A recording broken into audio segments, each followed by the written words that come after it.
আরেক ভাই প্রশ্ন করেছেন যে একামত শুরু হয়ে গেলে ফজরের সুন্নত পড়া যাবে কি?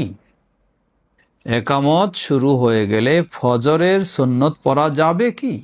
এই প্রশ্ন এই জন্যই করেছেন, অনেক মসজিদে দেখা যায় যে এদিকে একামত হচ্ছে আর মুসল্লিরা এসে ফজরের সুন্নতে দাঁড়িয়ে যাচ্ছে। এমনকি এমনটাও দেখা যায় অলরেডি জামাত চলতেছে আর এক সাইডে এসে সুন্নতে দাঁড়াচ্ছে। এই কাজ কখনো শরীয়তসম্মত নয়। আল্লাহ রাসূল সাল্লাল্লাহু আলাইহি ওয়াসাল্লাম বলেন, ইযা উকিমাতিস সালাহ ফালা সালাতা ইল্লাল মাকতুবা। যখন কোনো ফরজ সালাতের একামত দেওয়া হবে, সেটি ফজর শুধু নয়, 5 ওয়াক্ত যে কোনো সালাত হোক, ওই সালাত ছাড়া, ফরজ সালাত ছাড়া আর অন্য কোনো সালাতে আপনি দাঁড়াতে পারবেন না। এমনকি অন্য সালাত, নফল সালাতে মগ্ন থাকলে একামত শুনলে আপনি সেই সালাত ছেড়ে দিয়ে আপনি ফরজ সালাতে যোগদান করবেন। এটাই যখন বিধান হয়, তাহলে একামতের পরে আবার নফল সালাত বা সুন্নতে আপনি দাঁড়াবেন, এটি কখনো জায়েজ হবে না। এটি সম্পূর্ণ হাদিস পরিপন্থী। কেউ হয়তো বলতে পারেন যে ফজরের সুন্নতের গুরুত্ব বেশি, তাই জবাব, ফজরের সুন্নতের গুরুত্ব বেশি অন্য সুন্নতের চেয়ে, বুঝলাম, কিন্তু ফজরের ফরজের চেয়ে তো এই সুন্নতের গুরুত্ব বেশি নয়।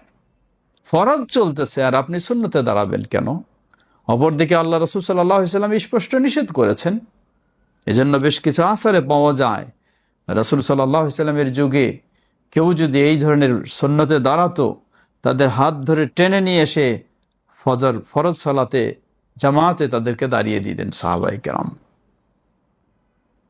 অতএব প্রচলিত এই নিয়মটি কখনোই বৈধ নয়। একামত হয়ে গেলে যেই সালাতের জন্য সেই সালাতে আপনি দাঁড়াবেন।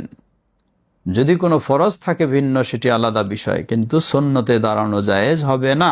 এক, প্রশ্ন করতে পারেন, ফজরের পূর্বে 2 রাকাত সুন্নত, একামত হয়ে গেল, পারলাম না পড়তে, এখন কি করব? জবাব, আপনার জন্য 2টি পথ রয়েছে। প্রথম পথ হলো আপনার জন্য বৈধ রয়েছে।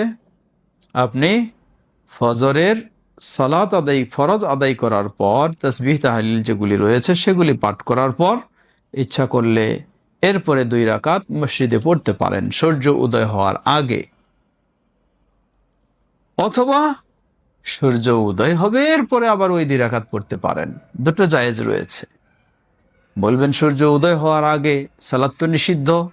জবাব, হ্যাঁ, আল্লাহ রাসূল সাল্লাল্লাহু আলাইহি ওয়াসাল্লাম বলেন, লা সালাতা বা'দাল ফাজরি, ফজর ফরজ সালাত আদায় করলে সূর্য হাত্তা তারতাফিআ আশ-শামস, হাত্তা তাতলা আশ-শামস, ফজরের সালাত, ফরজ সালাত আদায় হলে সূর্য উদয় হওয়ার পূর্ব পর্যন্ত এর মাঝে কোনো সালাত নেই, কোনো নফল সালাত নেই। তবে এই 2 রাকাত, পূর্বের ছুটে যাওয়া 2 রাকাত কি বৈধ হবে? জবাব, হবে। দলিল, অন্য এক হাদিস রয়েছে, সেটি আবু দাউদের, হাদিসটি গ্রহণযোগ্য। রাসূল সাল্লাল্লাহু আলাইহি ওয়াসাল্লাম সালাত পড়ালেন ফজরের, সালামের পরে একজন সাহাবী দাঁড়িয়ে গেলেন, দাঁড়িয়ে গিয়ে তিনি সুন্নত পড়ছেন। রাসূল সাল্লাল্লাহু আলাইহি ওয়াসাল্লাম বললেন, কি ব্যাপার, ফজরের সালাত কি 4 রাকাত নাকি? তিনি বললেন, হে আল্লাহর রাসূল সাল্লাল্লাহু আলাইহি ওয়াসাল্লাম, আমি পূর্বের 2 রাকাত যে সুন্নাত ছিল সেটি পড়তে পারিনি, এটির জন্য দাঁড়িয়েছি আমি। এভাবে বলার পরে রাসূল সাল্লাল্লাহু আলাইহি ওয়াসাল্লাম আর কোনো প্রতিবাদ করলেন না, নিষেধ করলেন না, সম্মতি জ্ঞাপন করলেন, মৌন সম্মতি প্রকাশ করলেন।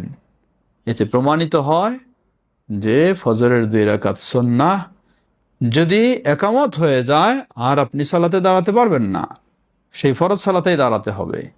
সুন্নাত পড়তে পারেননি, অসুবিধা নেই, আপনি ফরজের জামাতে দাঁড়িয়ে যাবেন।